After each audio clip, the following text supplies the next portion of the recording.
오늘 함께 은혜 받을 말씀은 에베소서 5장 우리 8절에서 14절 말씀까지입니다. 우리 신약 성경 315면에 하나님의 말씀이 기록되어 있습니다. 우리 에베소서 5장 8절에서 14절 말씀까지입니다. 제가 말씀을 봉독하도록 하겠습니다. 너희가 전에는 어둠이었더니 이제는 주 안에서 빛이라. 빛의 자녀들처럼 행하라. 빛의 열매는 모든 착함과 의로움과 진실함에 있느니라. 주를 기쁘시게 할 것이 무엇인가 시험하여 보라. 너희는 열매 없는 어둠의 일에 참여하지 말고 도리어 책망하라. 그들이 은밀히 행하는 것들은 말하기도 부끄러운 것들이라. 그러나 책망을 받는 모든 것은 빛으로 말미암아 드러나나니 드러나는 것마다 빛이니라. 그러므로 이르기를 잠자는 자여 깨어서 죽은 자들 가운데서 일어나라. 그리스도께서 너에게 비추시리라 하셨느니라. 아멘. 자, 오늘은 계속해서 4장과 5장이 전체적으로 좀 연결되는 말씀이기 때문에 그 말씀 속에서 오늘은 이제 8절부터 14절까지 함께 나누도록 하겠습니다. 바울은 우리를 이렇게 이야기하죠. 이방인처럼 살지 않는다. 그래서 이방인처럼 우리가 살지 않는 이유를 4장 24절에서 이렇게 밝히고 있습니다. 하나님을 따라 의와 진리와 거룩함으로 지으심을 받은 새 사람을 입으라. 우리가 이방인처럼 살지 않는 이유는 우리 안에 이미 새 사람을 입었기 때문이죠. 어머니로부터 모태로부터 우리는 원래 옛사람으로 태어났지만 이제 의와 진리와 거룩함으로 우리 모두는 하나님의 자녀가 되었고, 하나님의 자녀가 된 확실한 증거가 우리의 삶에 바로 새 사람이 입혔다. 이렇게 바울이 말하고 있는 것이죠. 그래서 새 사람을 입은 우리가 어떻게 이방인처럼 살겠느냐라고 바울이 말하는 것입니다. 그래서 바울은 이렇게 새 사람을 입었다면 이 새 사람의 기준이 무엇인가를 이제 5장에서 바로 시작하면서 5장 1절에서 첫 단어가 뭡니까? 그러므로. 이 그러므로라는 말은 4장에서 너희가 새 사람을 입어 거룩하게 사는 하나님의 자녀가 되었다. 그러므로 너희는 하나님을 본받는 자가 되어라. 이렇게 말하고 있는 것이죠. 그래서 5장 1절은 굉장히 중요한 주제이기 때문에 우리 한번 합독하겠습니다. 그러므로 사랑을 받은 자녀같이 너희는 하나님을 본받는 자가 되고, 그러니까 하나님을 본받는 자가 되는 것이 바로 새 사람을 입은 우리 성도들의 가장 중요한 행위이고 또 삶이라고 말하는 거죠. 그러면 우리가 하나님을 본받는다. 또 어떤 의미에서는 우리가 정말 하나님을 본받을 만한 인격과 인품과 태도와 삶을 살아갑니까? 참 그렇지 못하잖아요.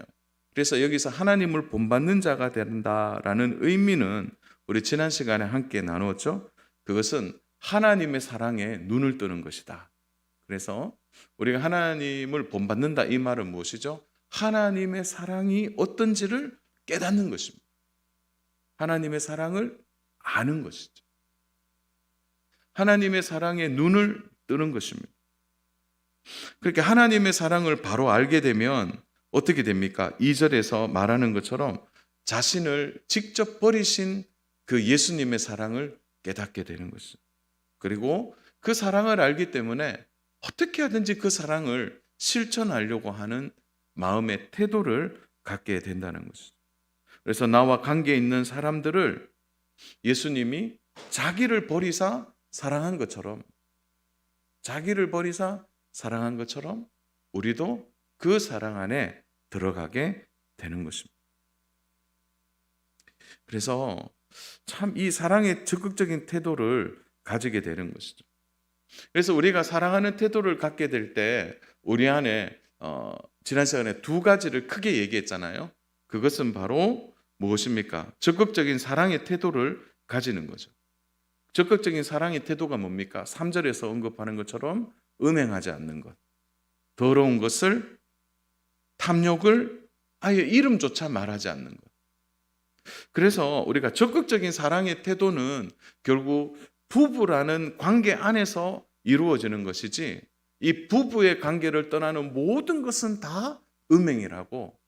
그래서 사랑의 태도에 먼저 가정 안에 일어나는 사랑의 태도, 그것은 바로 하나님 안에서의 참된 부부의 삶을 살아가는 거예요. 부부 안에서 일어나는데 부부 바깥에 일어나는 모든 것은 음행이고 더러운 것이고 나쁜 것이라고 말하는 것이죠. 그래서 단호하게 바울이 뭐라고 얘기합니까? 그 문화를 거부하라. 그 문화를 거부하라는 거죠. 에베소에 아데미 여신상이 있었고, 그리고 에베소 자체가 음란한 도시였기 때문에 그들은 관행처럼, 문화처럼, 습관처럼 이미 그들에게는 자연스러운 행사처럼 부부의 관계를 떠나서 음행하는 일들이 너무 쉽게 이루어졌다는 거죠. 당시의 문화니까 아무 문제가 없다고 생각했지만 바울은 절대 아니라는 거죠. 그래서 바울이 어떻게 말하죠? 너희가 이렇게 하지 않는 것이 마땅하니라, 이렇게 표현하는 것입니다. 그러므로 적극적인 사랑의 태도가 먼저 부부의 사랑 안에서 이루어져야지, 그것을 떠나는 모든 음행과 더러운 것은 하나님이 그 부분에 대하여 심판하신다고 말하는 것입니다. 또 적극적인 사랑의 두 번째 태도가 뭡니까? 4절에 나오죠. 그건 뭐라고 얘기합니까? 더러운 것을 하지 않는, 더러운 말을, 어리석은 말을, 누추한 말을, 희롱하는 말을 하지 않고 오히려 감사하는 말을 하는 것입니다. 여기서 누추하다는 말은 뭡니까? 말로 놀리는 거죠. 사람 놀리는 거. 그리고 어리석은 말은 뭡니까? 계속해서 반복하는 것. 우리가 말하는 욕설이 될 수 있겠죠. 세 번째, 희롱의 말은 무엇입니까? 아주 상스러운 성적인 농담들이죠. 그러니까 적극적인 사랑의 태도가 두 가지에서 드러나죠. 부부 관계 안에서, 그리고 하나는 말을 통하여서. 그래서 너희는 하나님을 본받되 하나님의 진실한 사랑에 눈을 뜨게 되면 너희에게 보이는 것이 있는데 그게 바로 음행이요, 너희들에게 자주 쓰는 말 속에서 너희는 거룩한 삶이 무엇인지를 분별하게 된다라고 바울이 이렇게 말하고 있는 것입니다. 사랑하는 여러분, 시대 정신은 항상 이야기합니다. 그 시대를 따라 사는 것이 지혜롭다고 말하죠. 가만히 보십시오. 시대에 흐름이 있고 문화가 있고 양식이 있고 그리고 사상도 변하죠. 그러나 참 놀랍게도요, 변하지 않는 것이 있는데 그게 무엇입니까? 죄의 모습이라는 거예요. 죄는 예전이나 요즘이나 동일한 것입니다. 사랑하는 여러분, 소돔과 고모라에서만 그 음행이 있었나요? 똑같이 오늘 우리 시대에도 이런 일들이 반복되고 있는 거죠. 그러니까 죄는 절대 소멸되지 않는다. 특히 시대와 시대를 거쳐서 음행의 문제와 언어의 문제는 여전히 오늘날에도 죄의 영향력 아래 다스림을 받고 있다는 것입니다. 그러므로 바울이 그렇게 강하게 이야기하면서 음행과 말의 문제에 대하여 단순하지 않다라고 말하고, 그리고 이 문제에 있어서 바울은 매우 심각하게 다루고 있는 거죠. 그것이 우리가 이제 마지막 지난 시간에 말씀을 나누었던 5절입니다. 우리 5절을 같이 보겠습니다. 너희도 정녕 이것을 알거니와 음행하는 자나 더러운 자나 탐하는 자 곧 우상 숭배자들은 다 그리스도와 하나님의 나라에서 기업을 얻지 못하리라. 기업을 얻지 못한다는 말은 무엇일까요? 상속받을 수 없음을 이야기하는 것입니다. 그러니까 음행하는 자들, 탐욕을 부리는 자들은 모두가 우상숭배라는 거죠. 탐욕은 곧 우상숭배가 되는 것인데 이 우상숭배는 하나님의 나라를 상속받지 못한다. 이 말은 무엇입니까? 죄를 가지고서는 결단코 천국에 들어갈 수 없음을 말하는 거죠. 그러므로 오늘 우리가 이 말씀을 대할 때 우리가 복음 안에, 진리 안에 참 기쁘고 자유하죠. 예수님을 믿고 십자가의 은혜를 나눈 일은 너무나 행복하고 복된 일입니다. 그러나 동시에 십자가의 은혜를 알면서 어떻게 계속 음행의 자리에 있을 수 있느냐는, 하나님의 사랑을 아는데 어떻게 더러운 말과 누추함과 희롱의 말들이 계속해서 자행될 수 있겠느냐는, 그것은 우리의 삶의 모순이 된다라고 바울이 말하고 있는 것입니다. 그러므로 바울이 오늘 이 이야기들을 하면서 오늘 우리들에게 더 귀하고 복된 하나의 주제를 다루고 있다는 거죠. 그것은 바로 우리가 완전히 달라져야 한다는 것입니다. 그것이 무엇입니까? 오늘 본문 8절에 나오고 있습니다. 우리 8절 같이 읽겠습니다. 너희가 전에는 어둠이었더니 이제는 주 안에서 빛이라. 빛의 자녀들처럼 행하라. 우리가 무슨 자녀라고 말하고 있습니까? 빛의 자녀다. 이렇게 말하고 있습니다. 근데 오늘 여기에서 굉장히 좀 주목해야 될 단어는요, 이 주 안에서의 빛이에요. 주 안에서의 빛. 사랑하는 여러분, 주 밖에는 빛이 없습니다.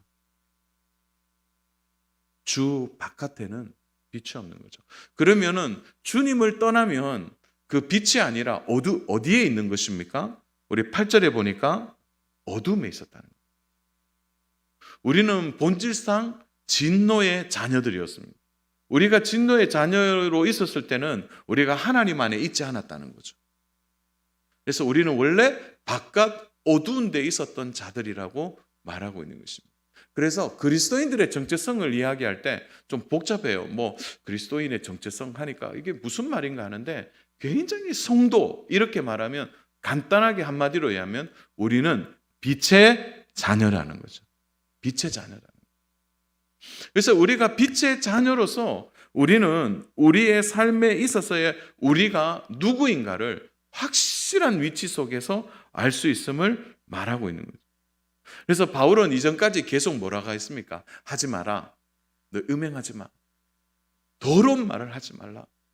하지 말라. 하지 말라. 이렇게 이야기하다가 이제 5장에서의 중반부에서는 적극적으로 해야 할 것을 말씀하시는데, 무엇을 말씀합니까? 8절에서 빛의 자녀들처럼 행하라. 이렇게 말하는 것입니다.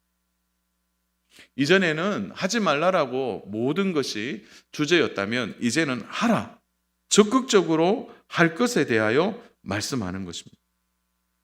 사랑하는 여러분, 그러므로 우리가 적극적으로 해야 될 빛의 자녀의 행함이 무엇입니까?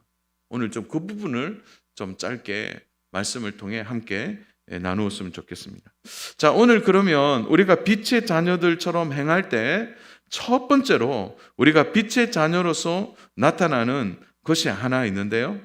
그것이 바로 어둠이 드러나게 된다는 거예요.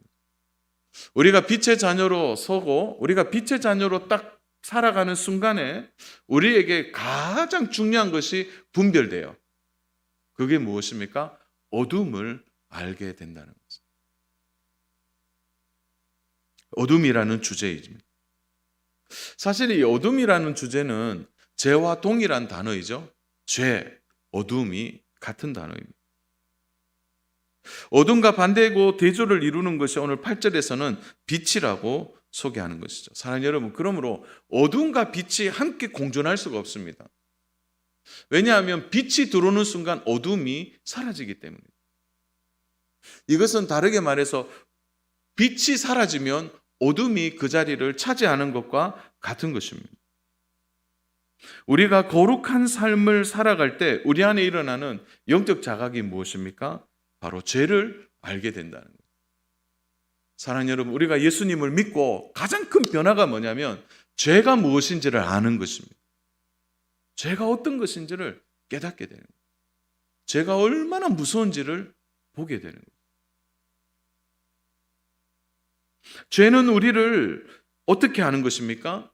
비단에 살지 못하도록 우리를 끊임없이 죄 안에, 어둠 안에 우리를 가두어 두려고 하는 것입니다. 사랑하는 여러분, 참 우리가 예수님을 믿고 가장 감사한 것 중에 하나가 뭐냐면 죄를 알게 되니까요, 부끄러워져요. 무엇인가 하나 잘못하게 되면 한없이 부끄러워지는 거예요. 내가 왜 그때 그랬을까? 이것이 무엇입니까? 우리 안에 빛이 작동하고 있는 거예요. 빛이 우리 안에서 빛을 비추고 있는 거죠. 그래서 이것을 이제 성령의 조명이라고 말하기도 하는데요.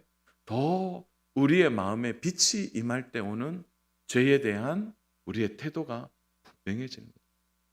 가장 슬픈 사람들이 누구입니까? 죄를 죄로 알지 못하는 거죠.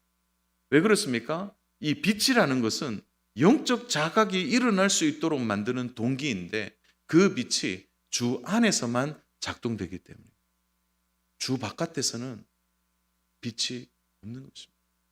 그래서 세상의 윤리는 매우 간단하죠. 무엇입니까? 안 들키면 되는 거예요. 죄를.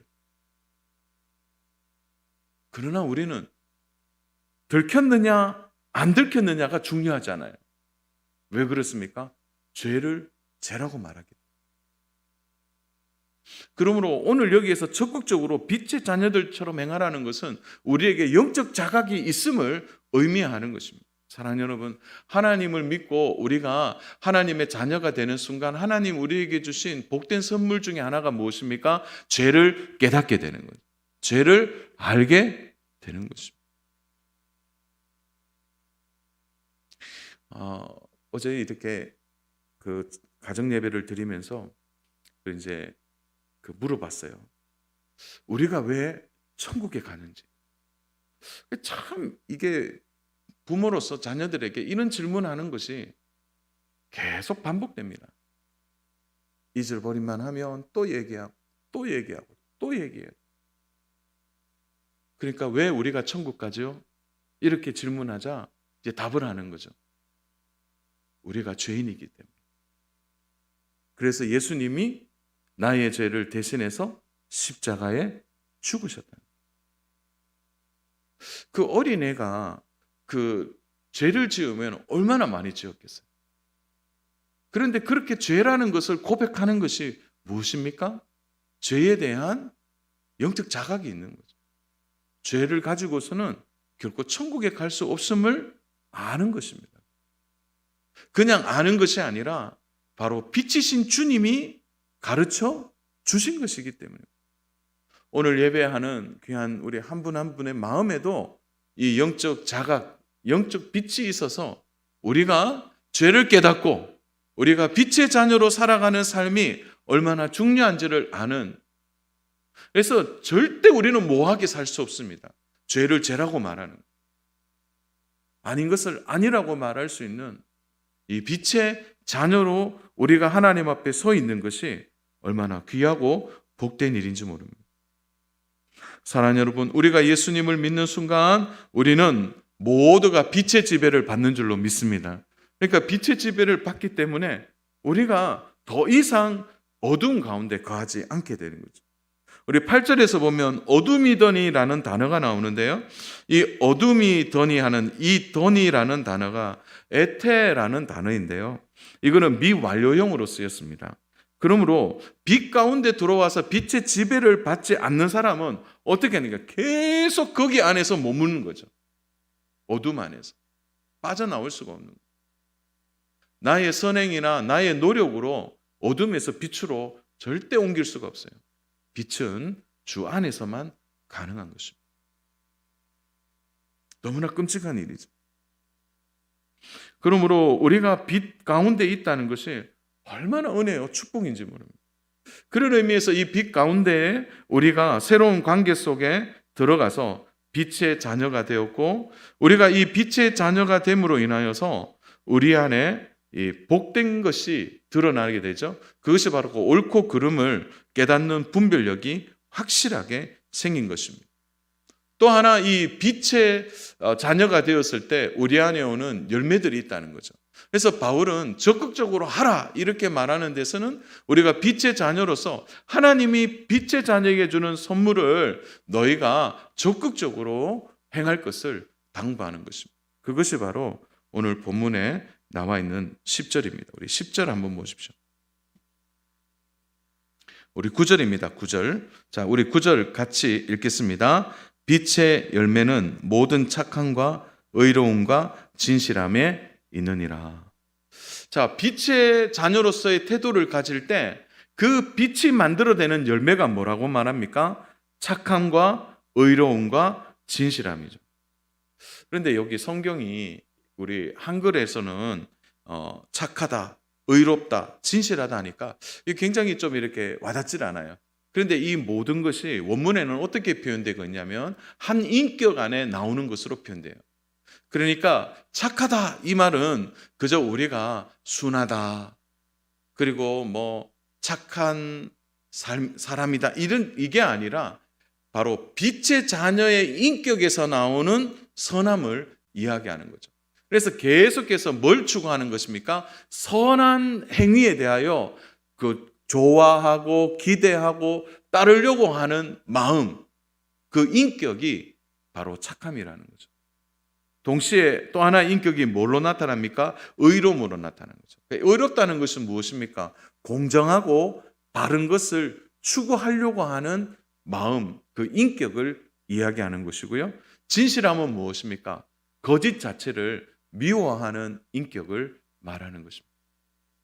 사랑하는 여러분, 그래서요, 이 구절을 보면 빛의 열매가 뭐냐? 바로 우리의 인격 안에 담겨진 열매를 말하는 것입니다. 그래서 우리가 빛의 자녀가 되면 우리는 어떻게 하든지 하나님의 선함을 따라 살려고 하는 것입니다. 동시에 공정하고 또 올바른 것에 대한 바른 태도를 지향하려고 하는 것이고, 또 하나는 진실하게 살려고 예를 쓰는 거죠. 그래서 처음부터 이 거짓이나 처음부터 어둠에 대하여 아예 거부하는 마음을 갖는 것으로 볼 수 있는 거예요. 참 우리 하나님 너무 복된 것은요, 우리 하나님이 우리에게 어떤 마음을 심어줬어요? 빛의 자녀가 되는 순간 이런 인격을 우리에게 허락해 주셨다는 거예요. 그래서 우리는 바로 이런 인격을 가지고 이제 열매를 맺게 된다는 것을 말하는 것입니다. 사랑하는 여러분, 작년하고 올해하고 어떻습니까? 한 5년 전에 여러분의 모습은 어떠했습니까? 한 10년 전에는 어떻습니까? 한 20년 전에는 어떻습니까? 참 놀랍게도요, 우리가 살아가는 삶의 자리에서 보면 참 하나님이 우리를 바꾸어 가시는 모습들을 우리가 보면서 얼마나 감사한지 모릅니다. 조금씩이지만 우리를 변화시키고 바로 우리의 인격이 빛의 열매로 나타날 수 있도록 우리를 변화시켜 가시는 하나님의 선함이 우리 안에 있는 것이 얼마나 감사한 일인지 모릅니다. 사랑하는 여러분, 그러므로 이 빛의 열매가 바로 빛의 자녀들에게 온전히 드러나게 되는 것입니다. 그런데 보십시오.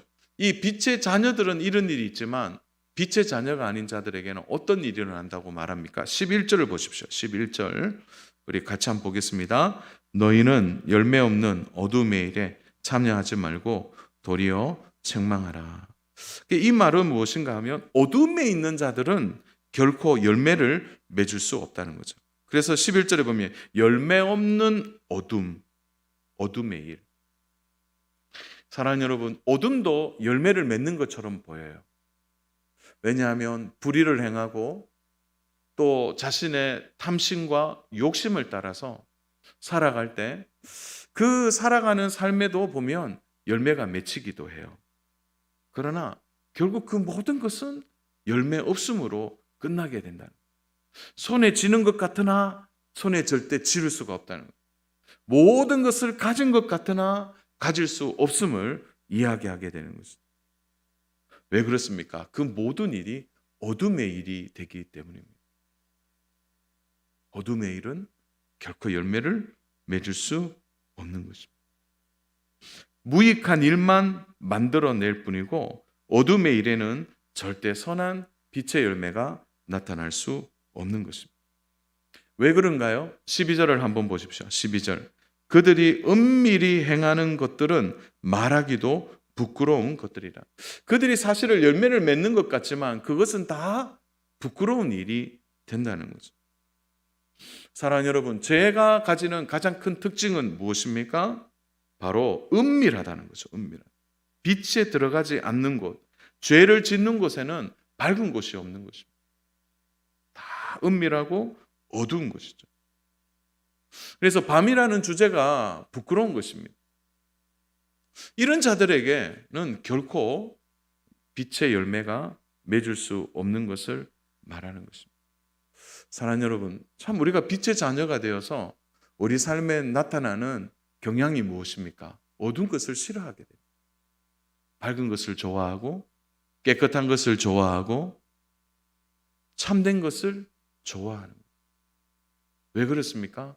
바로 어둠이 있는 곳이 부끄러운 곳이 되기 때문이에요. 죄는 무엇을 가립니까? 바로 자기 자신을 가리게 된다는 거예요.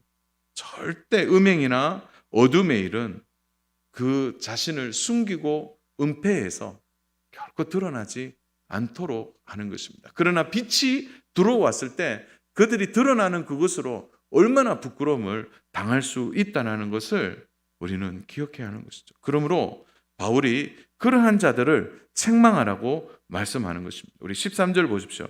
그러나 책망을 받는 모든 것은 빛으로 말미암아 드러나나니 드러나는 것마다 빛이니라. 사랑하는 여러분, 여기에 저는 굉장한 도전을 받았습니다. 그것은 바로 우리가 어둠에 있는 자들 앞에서 우리가 어떻게 책망해야 하는 것입니까? 우리도 연약한 자들이고 부족한 자들인데 우리가 그들을 어떻게 책망하죠? 그 딱 하나라는 거죠. 우리가 빛으로 사는 것입니다. 우리가 빛의 자녀로 열매를 맺을 때 그들이 그 빛 때문에 스스로 어떻게 됩니까? 13절에 보니까 드러나게 된다는 거예요. 드러나게 된다. 그 드러나는 것으로 인하여 빛이 무엇인지를 그들이 깨닫게 된다는 것입니다.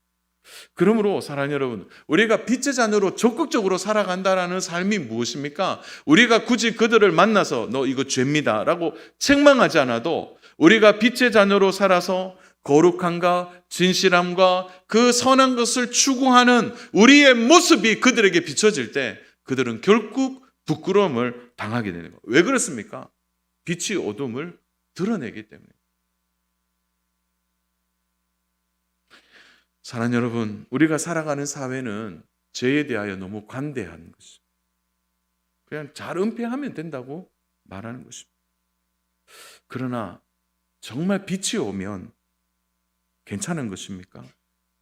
잘 은폐되어서 잘 숨기면 끝나는 것입니까? 그렇지 않다는 것이죠.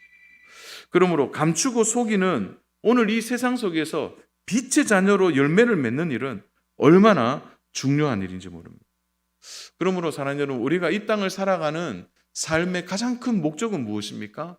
거룩하게 사는 것을 통하여 우리가 하나님의 영광을 드러내는 일입니다.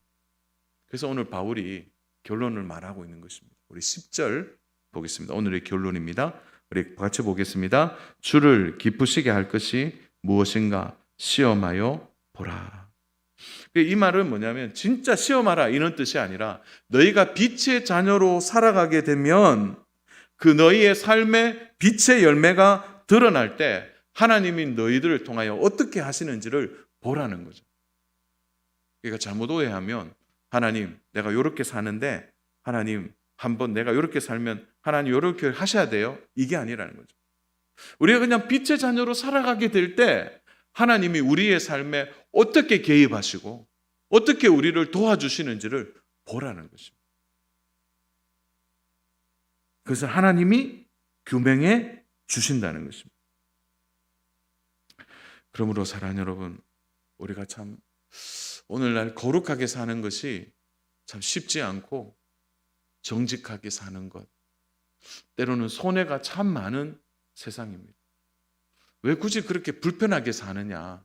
그냥 대충 그냥 세상 속에서 그냥 세상 처세술을 따라서 그렇게 살면 편한데 굳이 예수 믿는다고 이렇게 불편해야 되는가?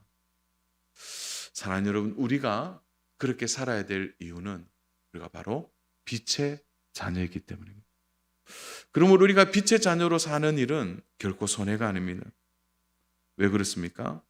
오늘 14절에 보니까 그러므로 이르기를 잠자는 자여 깨어서 죽은 자들 가운데서 일어나라. 그리스도께서 너에게 비추시느니라 하시니라. 오늘 그리스도께서 우리에게 빛을 비추시고 우리의 삶을 도와주십니다. 사랑하는 여러분, 오늘 우리 시대는요, 아직도 은혜의 시대예요. 우리가 얼마든지 주님 앞에 나와서 기도할 수 있고 예배할 수 있고 믿음으로 살아갈 수 있는 시대입니다. 비록 세상이 악하고 죄의 관영함이 있지만 그러나 아직도 이 생명의 빛이 비추는 이 시대는 우리에게 얼마나 감사하고 기뻐하는 일인지 모릅니다. 그러나 죽은 자들이 다시 일어나는 때가 되면 오늘 14절처럼 이미 그때는 기회가 없는 것입니다. 그러므로 사랑하는 여러분, 우리가 빛의 자녀로 이 진리의 빛을 받아서 어둠의 일들을 분별하고 드러내고 또 우리의 삶의 가장 중요한 음행을 멀리하고 더러운 말을 하지 아니하며 우리가 선함과 진실함과 의로움으로 우리가 빛의 열매를 따라 살아가는 삶은 하나님 우리를 붙드셔서 끝까지 살아갈 수 있도록 우리를 인도해 주실 줄로 믿습니다. 이런 믿음을 가지고 사랑하는 여러분, 빛의 자녀로 어두운 가운데 빛을 드러내고 참된 말씀 속에 하나님의 영광을 위해 한 걸음 한 걸음 믿음의 삶을 살아가는 저와 우리 귀한 모든 성도님 되시기를 주님의 이름으로 축복합니다.